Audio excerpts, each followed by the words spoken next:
Assalamualaikum warahmatullahi wabarakatuh. Awal tahun 2023 ini, buat saya pribadi agak bikin bingung.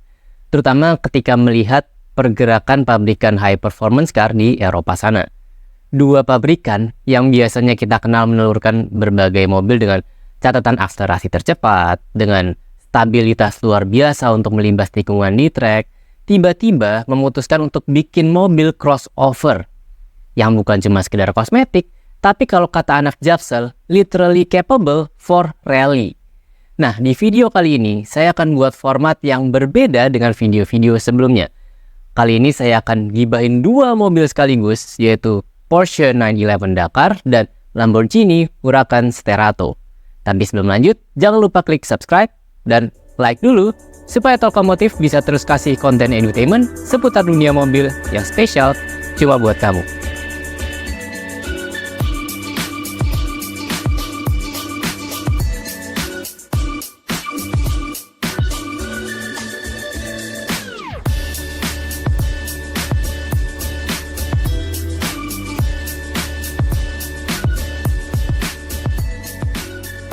Dan 911 Dakar ini bukan mobil rally pertama yang dibuat oleh Porsche. Sejak tahun 60-an, Porsche sudah ikut berbagai kejuaraan rally. Bahkan di tahun 70-an, mereka sudah terlibat di East African Safari Rally yang membelah Kenya dengan jarak hingga 5.000 km. Puncaknya adalah ketika mereka memutuskan untuk ikut serta di ajang Paris-Dakar. Saat itu mereka membangun mobilnya berbasis 911 Turbo. Dan di internalnya Porsche, mobil ini dikenal dengan kode 953, yang mana kemudian mereka menjadi juara Paris-Dakar di tahun 84-nya. Nah, itu kan sejarahnya Porsche. Gimana dengan Lamborghini? Lamborghini itu sebetulnya dikenal sebagai mobil high performance yang nggak punya warisan balap dari awal berdirinya, termasuk rally. Jadi Sterato, yang berarti dirt road di bahasa Italia, adalah pure hasil research and development dari ide liar tim internal mereka. Pemicunya adalah ketika mereka baru selesai mendevelop Lamborghini Urus. Saat lagi di tes off-road, mereka mikir, kan kita udah bisa nih bikin mobil yang fun buat off-road. Kenapa nggak diaplikasiin sekalian ke model yang lain?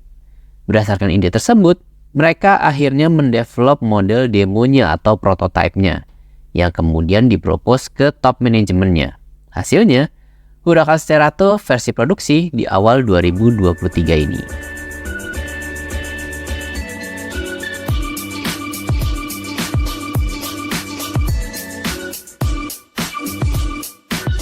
Pertanyaannya, ngapain? Kenapa Porsche dan Lamborghini niat banget sampai bikin mobil rally? Memang kalau versi resmi press release dari masing-masing merek, mereka bilang ini adalah warisan darah dari pendahulunya, atau ini adalah hasil ide liar dari tim internal mereka. Tapi alasan yang paling make sense, terutama untuk konsumen, adalah something different.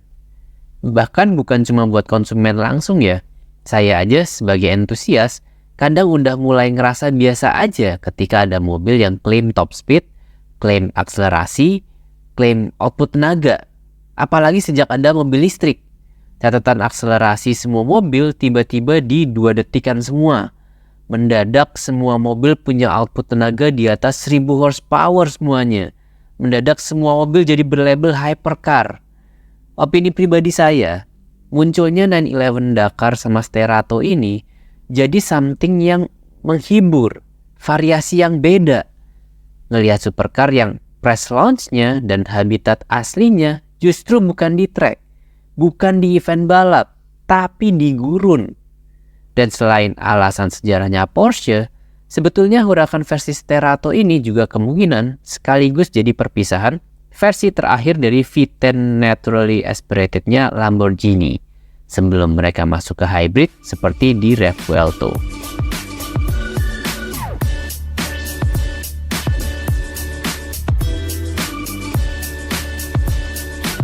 Seperti yang saya singgung sebelumnya, bahwa kelahiran kedua mobil ini di segmen supercar sebetulnya jadi something different. Ngasih warna yang beda di segmen ini. Nah, something different itu tadi juga terasa di sisi driving experience-nya. Dari beberapa review yang saya riset, terdapat kesamaan kesan yang dihasilkan dari kedua mobil ini. Fun dan playful. Baik Dakar dan Cerato sama-sama memberikan ground clearance yang lebih tinggi, sehingga membuat mereka menjadi supercar yang lebih fleksibel. Pemiliknya nggak terbatas cuma bisa menikmatinya di jalan aspal, tapi di jalanan yang relatif rusak juga. Ya, jangankan jalan rusak, 911 Dakar aja bisa dipakai untuk main di gurun pasir. Porsche itu bikin press launch-nya 911 Dakar di gurun Sahara, demi buat nunjukin seberapa tough-nya 911 Dakar. Sebaliknya, Lamborghini memang tidak menyarankan pemiliknya untuk membawa Cerato bermain di gurun. Tapi setidaknya, mereka bisa ngajak Cerato main di jalanan yang berbatu dan berpasir. Dan ketika keduanya digunakan di kedua habitat tersebut, mereka sama-sama mampu memberikan fun dan playful experience tadi. Bayangin, sebuah 911 atau Huracan yang bisa dipakai melibas jalan gak rata, bahkan sampai buat lompat dan terbang.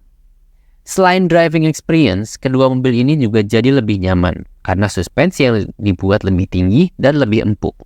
Misalnya, 911 Dakar yang membuat suspensinya jadi 50% lebih empuk.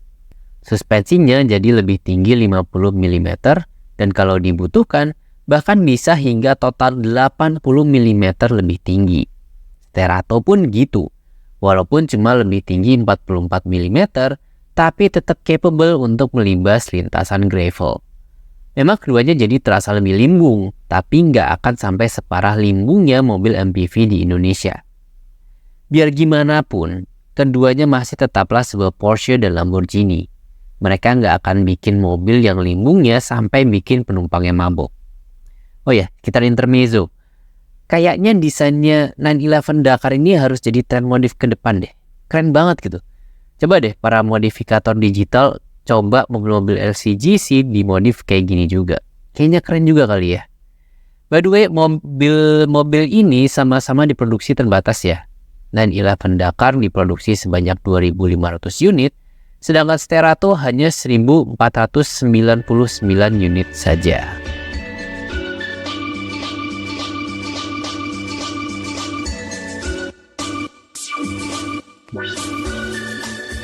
Secara spesifikasi teknis sebetulnya nggak ada yang menarik sih. 911 Dakar berbasis dari Carrera GTS, jadi mesin yang dipakai pun sama aja. Mesin 911 Dakar berukuran 3000 cc, flat 6, turbocharged.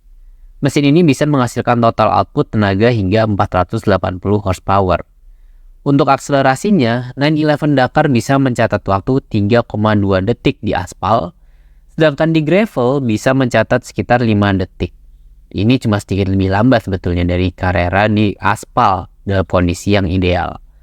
Untuk catatan top speednya, 911 Dakar bisa dikebut sampai 240 km per jam. Kecuali dalam posisi suspensi tertinggi, dia cuma bisa sampai 170 km per jam. Sedangkan untuk Cerato, seperti namanya, berbasis dari Huracan, menggunakan mesin berukuran 5200 cc, V10 naturally aspirated. Cerato masih bisa diajak berakselerasi dengan cepat. Catatan akselerasi 0-100 km per jam Cerato adalah 3,4 detik. Sedangkan untuk top speednya, Cerato masih bisa digeber hingga 260 km per jam. Nah, itulah tadi beberapa hal menarik tentang Porsche 911 Dakar dan Lamborghini Huracan Cerato.